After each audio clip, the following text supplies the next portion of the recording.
Hello, ladies and gentlemen. I'm Bob Keyser. This is the Son of Man Urantia project. Today's episode is the final version of Son of Man Urantia, Chapter 19, the Ordination of the 12, Part 2. The evening of the ordination. It was a Sunday evening when Jesus and the apostles came out of the highlands north of Capernaum.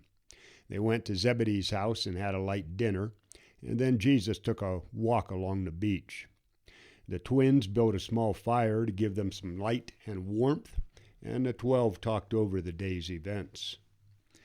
After a while, Andrew went out to find Jesus, and when he did so, said, "Master, we cannot understand what you said about the kingdom.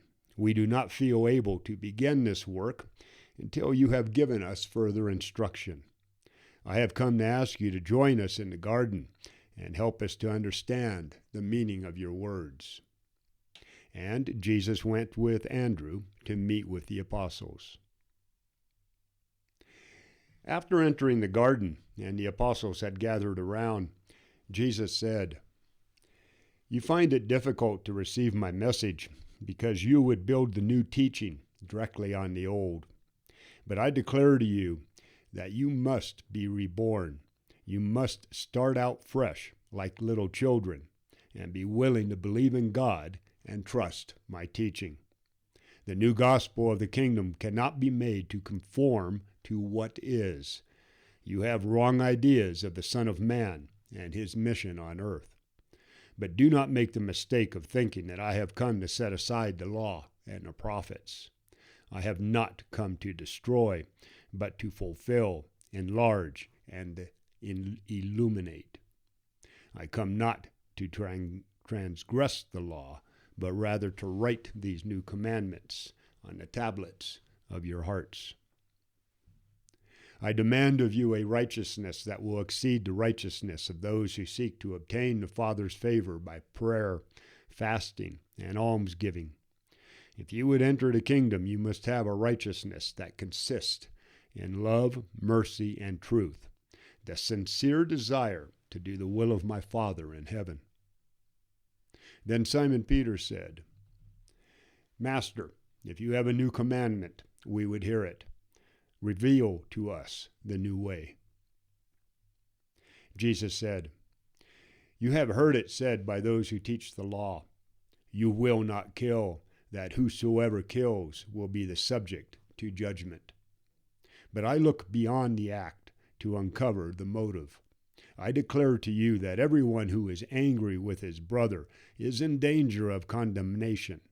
He who nurses hatred in his heart and plans vengeance in his mind stands in danger of judgment. You must judge your fellows by their deeds. The Father in heaven judges by the intent. You have heard the teachers of the law say, 'You will not commit adultery.' But I say to you that those who look on others with intent to lust after them have already committed adultery in their hearts. You can only judge people by their acts, but my Father looks into the hearts of his children, and in mercy judges them in accordance with their intents and real desires." Jesus was minded to go on discussing the other commandments when James Zebedee interrupted him, saying, "Master, what will we teach the people regarding divorce? Will we allow a man to divorce his wife, as Moses has directed?" Jesus replied, "I have not come to legislate, but to enlighten. I have not come to reform the kingdoms of this world, but rather to establish the kingdom of heaven. It is not the will of the Father that I should yield to the temptation to teach you rules of trade, government, or social behavior that may be good for today, but would be unsuitable for the society of another age. I am on earth solely to comfort the minds, liberate the spirits, and save the souls of the people. But I will say about divorce, that while Moses looked with favor on such things, it was not so in the days of Adam and in the garden. After a moment, Jesus continued, "You must always recognize the two viewpoints of mortal conduct, the human and the divine, the way of the flesh and the way of the spirit, the estimate of time and the viewpoint of eternity."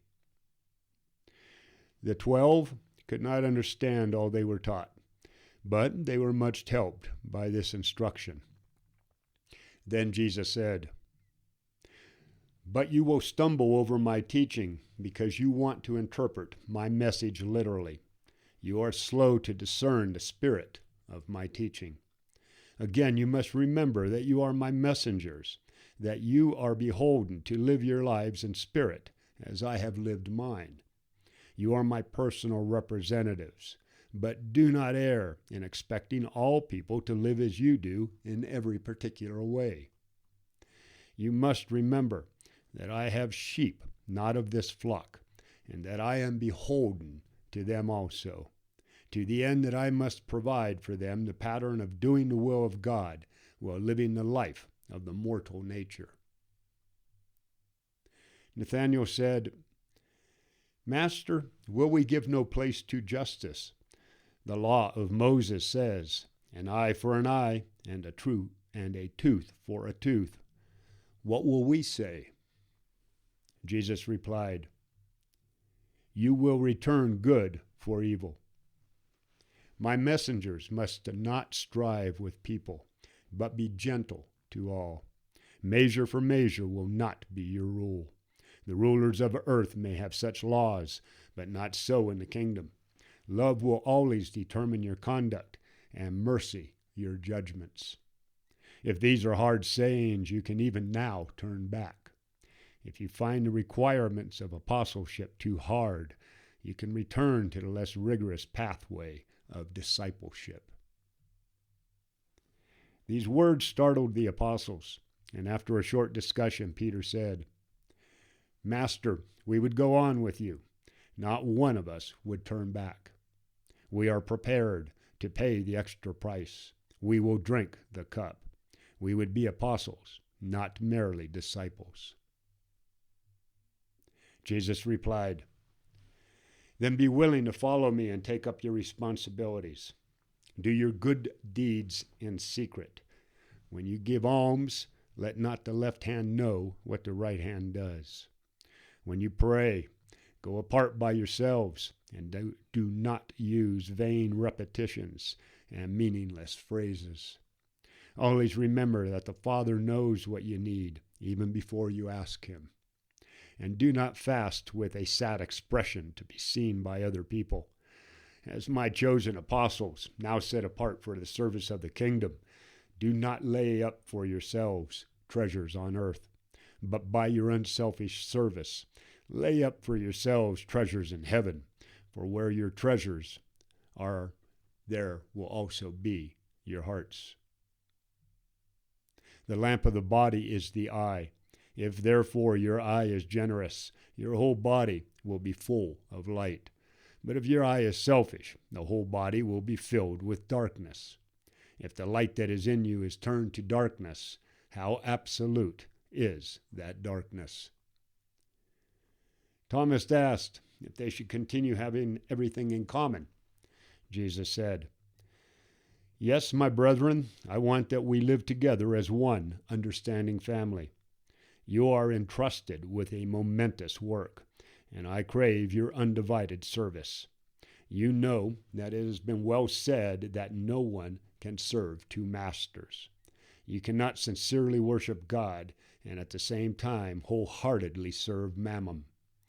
Having now enlisted unreservedly in the work of the kingdom, do not be anxious about your lives, much less be concerned with what you will eat or what you will drink, neither for your bodies nor what clothing you will wear. Already you have learned that willing hands and earnest hearts will not go hungry. And now when you prepare to devote all of your energies to the work of the kingdom, Be assured that the Father will not be unmindful of your needs. Seek first the kingdom of God, and when you have found entrance to it, all things needful will be added to you. Be not unduly anxious about what happens tomorrow. Each day already has enough troubles. When Jesus realized that they wanted to stay up all night asking questions, he said, "My brethren, you are earthen vessels. It is best for you to go get your rest, to be ready for tomorrow's work." But sleep had departed from their eyes, and Peter ventured to ask, "Can I have just a short private talk with you? Not that I want to have secrets from my brothers, but I have a troubled spirit, and if by chance I deserve to be reprimanded by my master, I could endure it better alone with you." Jesus said, "Come with me, Peter," and led the way into the house. When Peter returned, much cheered and immensely encouraged, James decided to go into the house and talk with Jesus. And so on through the early hours of the morning, the other apostles went in one by one to talk with the Master. When everyone except the twins, who had fallen asleep, had spoken with Jesus, Andrew went back inside the house and asked Jesus if he should wake them up to also talk with him. And Jesus smiled, replying, "They do well. Do not trouble them. The night has now passed, and another day dawning." The week following the ordination. After everyone had eaten a late breakfast, Jesus said, "Now you must begin your work preaching the glad tidings and instructing believers. Make ready to go to Jerusalem." Thomas mustered up his courage and said, "I know, Master, that we should now be ready to enter on the work, but I fear we are not yet able to accomplish this grand undertaking. Would you consent for us to stay around here for just a few more days before we begin the work of the kingdom?" When Jesus saw that all of his apostles were scared, he said, "It will be as you have asked. We will remain here over the Sabbath day." For many weeks, small groups of earnest truth seekers, along with curious spectators, had been coming out to Bethsaida to see Jesus. Already word about him had spread over the countryside. Inquiring groups had come from cities as far away as Tyre, Sidon, Damascus, Caesarea, and Jerusalem. Up until this point, Jesus had personally greeted these people and taught them concerning the kingdom. But now Jesus turned this work over to the 12. Andrew would select one of the apostles and assign him to a group of visitors, and sometimes all 12 of them were so engaged. For 2 days they worked, teaching by day and holding private conferences late into the night. On the third day, Jesus visited with Zebedee and Salome while he sent his apostles off to visit, taking a break or maybe go to visit their families. On Thursday, after they all returned for 3 more days of teaching,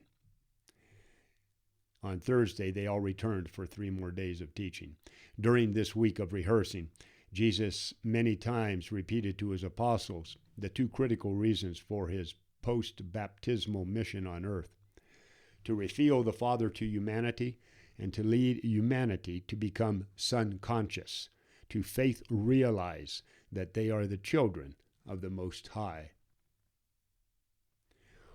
1 week of this varied experience did much to boost the 12's confidence. Some of them even became overconfident. At their last conference, the night after the Sabbath, Peter and James went to Jesus and said, "We are ready. Let us now go forth to take the kingdom." To which Jesus replied, "May your wisdom equal your zeal, and your courage atone for your ignorance." Though the apostles failed to comprehend much of his teaching, they did not fail to grasp the significance of the magnificent life he had lived with them. Thursday afternoon on the lake. Jesus knew that his apostles did not understand much of what he had taught them. He decided to give some special instruction to John, James, and Peter, hoping they could then clarify things for the others. The apostles were still attaching the new spiritual teachings they did grasp directly to their old, literal, and entrenched ideas of the kingdom, being the restoration of David's throne and the reestablishment of Israel as an earthly power. On Thursday afternoon, Jesus went out in a boat with John, James, and Peter. They had a 4-hour conference covering scores of questions. The following is a reorganized summary of this momentous afternoon, as it was told by Simon Peter to his brother Andrew the next morning. Doing the Father's will. Jesus taught to trust in the care of the Heavenly Father. This was not a blind and passive fatalism. He quoted an old Hebrew saying, "He who will not work will not eat." And he pointed to his own experience to back up his lesson. Jesus' instructions about trusting the Father must not be judged by the social or economic conditions of modern times or any other age. His instructions embrace the ideal principle of living near God in all ages and on all worlds. Jesus had been clear about the differences between apostleship and discipleship. He did not preach against prejudice. He did not preach against prudence and forethought, but rather against worry and anxiety. He taught the alert and active submission to God's will. In answer to many of their questions about frugality and thriftiness, Jesus simply called attention to his life as carpenter, boat builder, and fisherman, and his careful organization of the 12. He tried to make it clear that the world is not an enemy, that life circumstances are a divine dispensation working along with the children of God. The apostles had difficulty understanding Jesus' personal practice of non-resistance. He absolutely refused to defend himself, and it appeared to the apostles that he would be pleased if they would follow the same policy. He taught them to not resist evil or to combat injury or injustice. But Jesus did not teach passive tolerance of wrongdoing.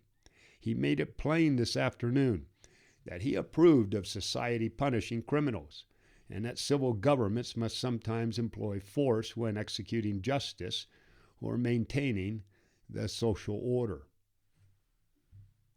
Jesus never ceased to warn his disciples against the evil practice of retaliation. He gave no allowance for revenge. He deplored holding grudges. He banned the idea of an eye for an eye and a tooth for a tooth. He disapproved of private and personal revenge, giving these matters over to civil government on the one hand and to God's judgment on the other.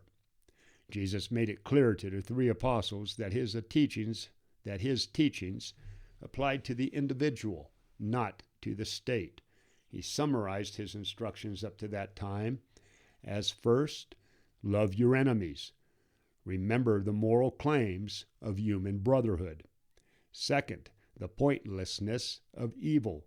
A wrong is not corrected by vengeance. Do not make the mistake of fighting evil with its own weapons. Third, have faith, confidence in the eventual triumph of divine justice and eternal goodness. Political attitude. Jesus cautioned his apostles to be discreet concerning the strained relations between the Jewish people and the Roman government.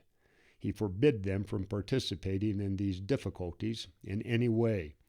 He was always careful to avoid the political traps of his enemies, saying, "Render to Caesar the things that are Caesar's, and to God the things that are God's." Jesus refused to have his attention diverted from his mission of establishing a new way of salvation. He would not permit himself to be concerned about anything else. In his personal life, he obeyed all civil laws and regulations. In all of his public sermons, he ignored the civic, social, and economic realms. He told the 3 apostles that he was only concerned with the principles of humanity's inner and personal spiritual life. Jesus was not a political reformer. He did not come to reorganize the world. Even if he had done this, it would have only applied to that day and generation. Regardless, he did show humanity the best way to live, and no generation is exempt from having to learn how to adapt Jesus' life to its own problems. But never make the mistake of identifying Jesus' teachings with any political or economic theory, or with any social or industrial system. Social attitude. The Jewish rabbis had long debated the question, "Who is my neighbor?" Jesus came presenting the idea of active and spontaneous kindness, a love of other people so genuine that it expanded the neighborhood to include the whole world, thereby making all people one's neighbors. But with all of this, Jesus was interested only in the individual, not the masses. Jesus was not a sociologist, but he did work to break down all forms of selfish isolation. He taught pure sympathy and pure compassion. Michael of Nebadon is a mercy-dominated son. Compassion is his nature. Jesus did not say that people should never invite their friends over for dinner, but he did say that his followers should help feed the poor and unfortunate. Jesus had a firm sense of justice, but it was always tempered with mercy. He did not teach his apostles that they had to give money to social parasites or professional beggars. The nearest he came to making a sociological pronouncement was to say, "Judge not, so that you will not be judged." Jesus was clear that indiscriminate kindness can be blamed for many social problems. The next day, Jesus was firm when he told Judas that none of their money was to be given out as alms, except on his request or on the joint petition of 2 of the apostles. In matters like this, Jesus always said, "Be as wise as serpents, but as harmless as doves." In all situations, Jesus taught patience, tolerance, and forgiveness. The family was at the center of Jesus' philosophy of life, here and hereafter. He based his teachings about God on the family, while he sought to correct the Jewish tendency to over-honor their ancestors. He placed family life as the highest human duty, but he also made it plain that family must not interfere with religious obligations. Jesus pointed out that the family is a temporal institution, that it does not survive death. Jesus did not hesitate to give up his family when it ran counter to the Father's will. He taught the new and larger brotherhood of humanity, the sons of God. In Jesus' time, divorce was lax in Palestine and throughout the Roman Empire. And while Jesus repeatedly refused to lay down laws regarding divorce and marriage, many of his early followers had strong opinions on the subject, and they did not hesitate to say that they heard them from Jesus. All of the New Testament writers held to these more stringent and advanced ideas about divorce, except John Mark. Economic attitude. Jesus lived, worked, and traded in the world as he found it. He was not an economic reformer, though at times he called attention to the injustice of the unequal distribution of wealth. But he did not offer any suggestions on how to fix the situation either. Jesus emphasized to the three that while his apostles were not to hold property, he was not preaching against wealth and property, just its unfair and unequal distribution. Jesus recognized the need for social justice and industrial fairness, but he offered no rules for attaining them. Jesus never taught his followers to avoid earthly possessions. That rule was only for the 12 apostles. Luke, the physician, was a strong believer in social equality, and he did much to interpret Jesus' teachings in harmony with his own personal beliefs. But Jesus never personally directed his followers to adopt a communal mode of life, and he made no pronouncement of any sort regarding such matters. Jesus frequently warned his listeners against envy and wanting what other people have, telling them that people's happiness does not consist in the abundance of their material possessions. Many times he said, "What will it profit a person to gain the whole world and lose their own soul?" Jesus did not attack the possession of property, but he did insist that it is essential for eternal survival that spiritual values come first. In his later lessons, Jesus tried to correct many of our wrong ideas through the parables he told during his public ministry.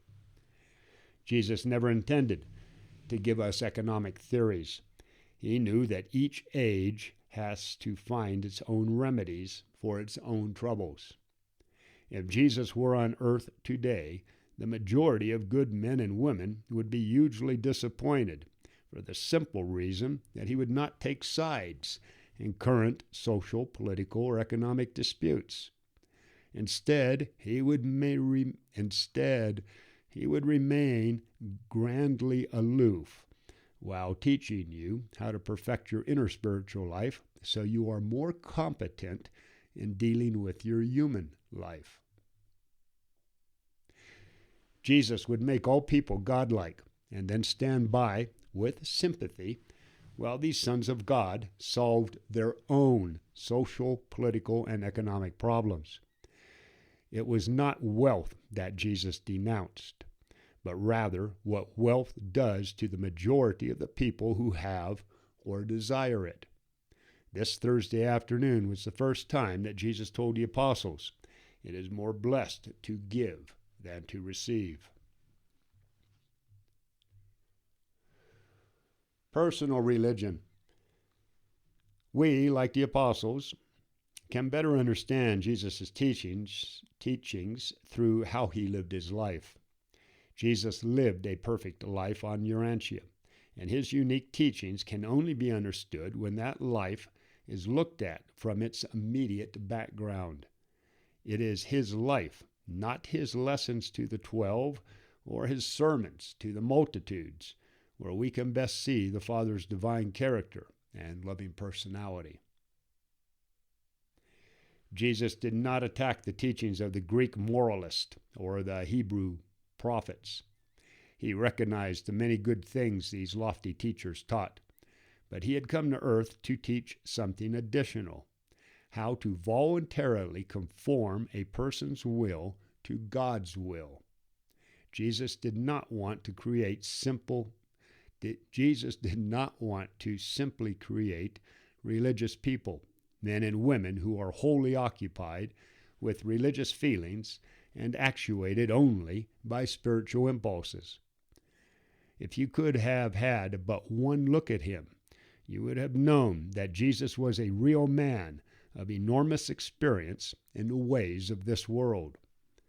Jesus' lessons in this area have been grossly perverted and misrepresented down through the centuries.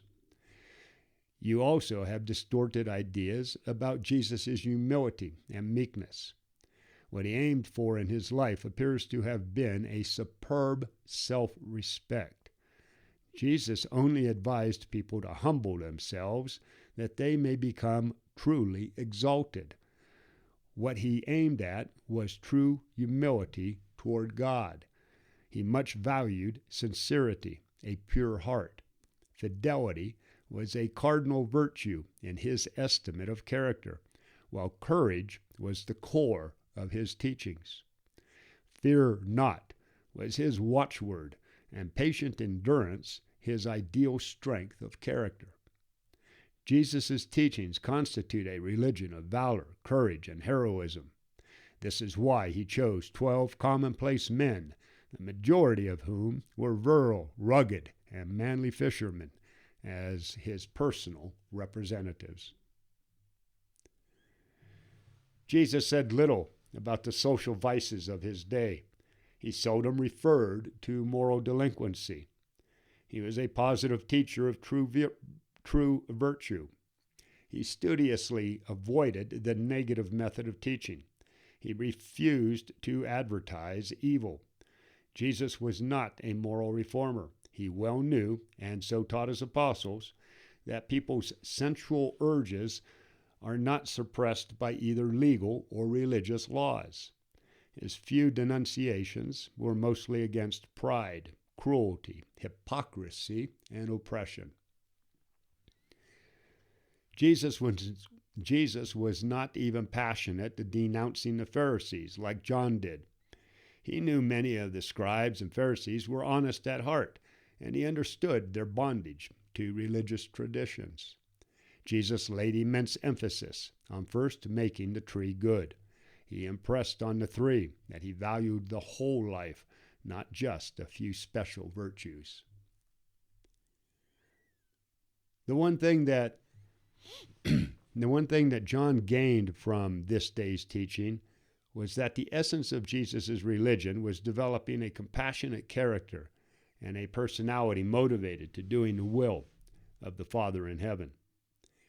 Peter got the idea that the gospel they were about to announce was a fresh beginning for the whole human race. He later explained this to Paul, who then came up with his idea of Christ as the second Adam. And James realized the exciting truth that Jesus wanted his children on earth to live as though they were already citizens of the completed heavenly kingdom. Jesus knew that each person was different, and he taught this to his apostles. He constantly told them not to try and mold believers into some set pattern. He said to allow each soul to develop in its own way, a separate, perfecting person before God. In answer to one of Peter's many questions, Jesus said, "I want to set people free so they can start out fresh as little children on the new and better life." Jesus always insisted that true goodness must be unconscious, not letting the left hand know what the right hand is doing.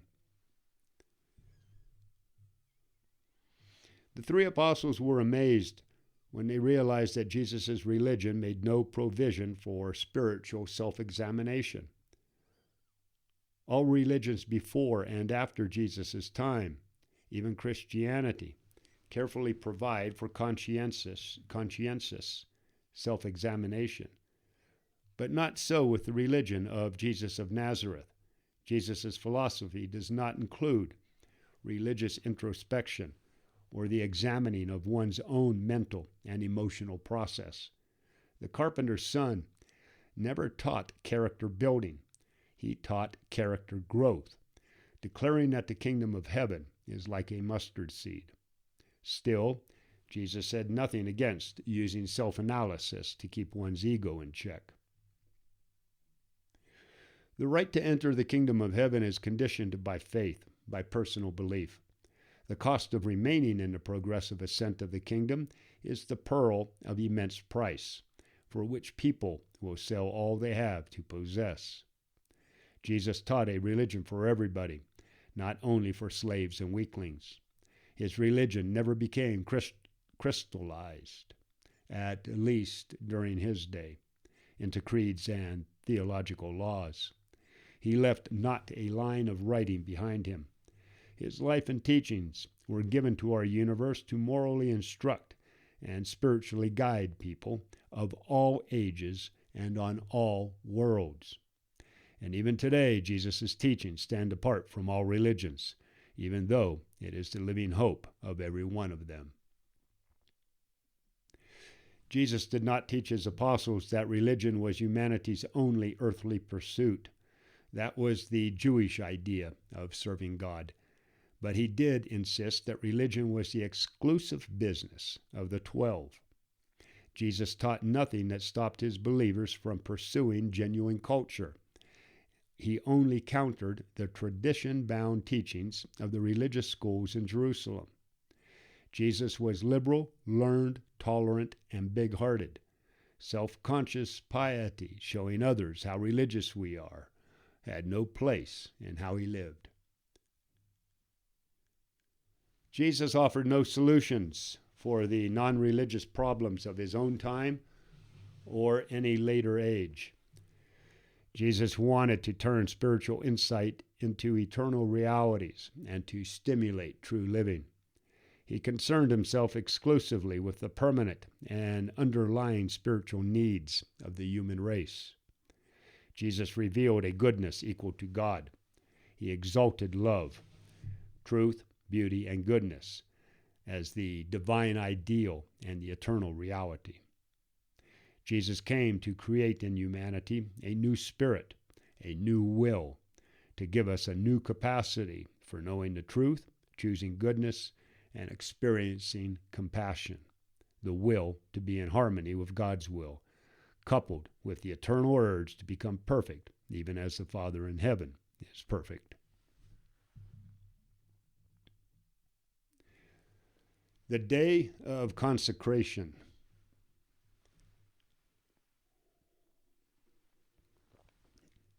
Jesus devoted the next Saturday to his apostles.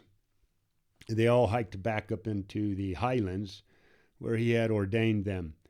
And there, after a long and beautiful personal message of encouragement, Jesus consecrated the 12. Jesus gathered the apostles around him on the hillside and put them into the hands of his heavenly Father in preparation for the day when he would leave them alone in the world. There were no new lessons this day, just visiting and communion and sharing their most intimate spiritual thoughts. Jesus recounted much of the ordination sermon that he had given the apostles on this same spot, and then he commissioned each one of them individually to go forth into the world as his representative. The Master's consecration charge was, "Go into all the world and preach the glad tidings of the kingdom. Liberate spiritual captives, comfort the oppressed, and minister to the afflicted. Freely you have received, freely give." Jesus advised them to not take money or extra clothing, saying, "The laborer is worthy of his hire." Finally, Jesus said, "Behold, I send you forth as sheep into the midst of wolves. Therefore, be as wise as serpents and harmless as doves. But take heed, for your enemies will bring you up before their councils, while in their synagogues they will criticize you. You will be brought before rulers and governors because you believe this gospel, and your testimony will be a witness for me to them. And when they lead you to judgment, be not anxious about what you will say, because the Spirit of my Father indwells you, and will at such a time speak through you. Some of you will be put to death, and before you establish the kingdom on earth, you will be hated by many people because of this gospel. But fear not, I will be with you, and my Spirit will go before you into all the world. My Father's presence will abide with you while you go first to the Jews and then to the Gentiles." The evening after the consecration.